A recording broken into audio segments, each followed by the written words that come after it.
I found it very enlightening in the fact that it's a different point of view about climate change. Usually you hear all the bad stuff and it's quite daunting to think about what could happen if we don't take serious action. But this movie gave us shown light on different solutions that we could try to implicate into our different societies and communities, and I thought that was brilliant.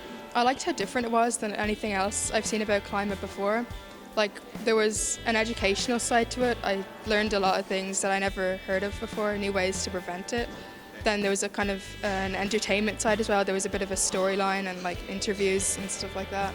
It was very inspiring, and it really talked about climate change and what the world will be like in 2040. I hope more people see this movie so they can read the message, so the future can just be like the 2040.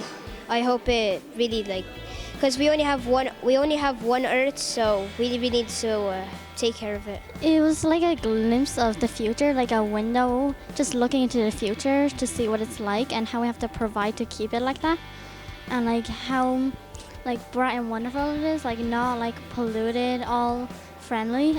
We loved it. I really enjoyed the movie because instead of focusing what the news is focusing on who to blame and who started it, it focuses on the solutions to climate change. I found it quite refreshing that it was more of a positive outlook on climate change than a negative to the things we could do to kind of help the planet. So I really liked that about the film. I agree. First going into it, I thought it would be more on the more negative side, but it was just a very positive outlook on it and how we can improve our lifestyle. I thought it was very interesting. Yeah, the one about seaweed stood out to me the most, about growing more seaweed. It helps a lot in the ocean and in the carbon. So.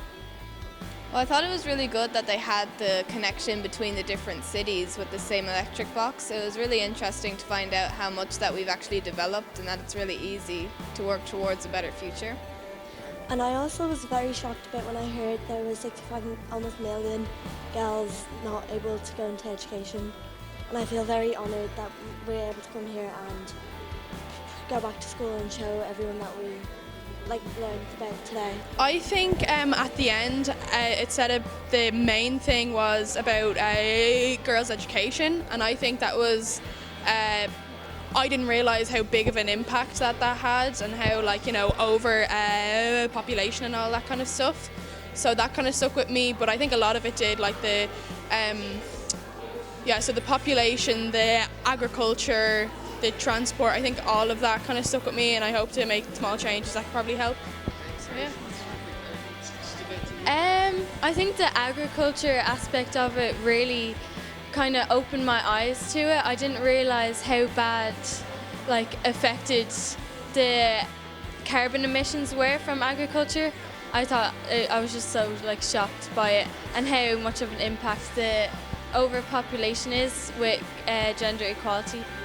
I think the one that stuck out most to me was the one with the cattle, because I know meat production in this day and age is a big thing, and instead of having a lot of cows or sheep or whatever stuck into feeding stocks that they have there, they can have them roaming around, and that will improve the soil quality for agricultural purposes, and I thought that was amazing. I didn't even know that. The energy sharing one stood out for me because people don't realise how much energy they're using in their homes by leaving their TVs on and using the Wi-Fi and leaving the lights on when they leave the house. Yeah, I think it should be put out there and show people what's actually going on and that it's really easy to develop. So. I hope everyone watches this movie and understands the message and tries to save this planet.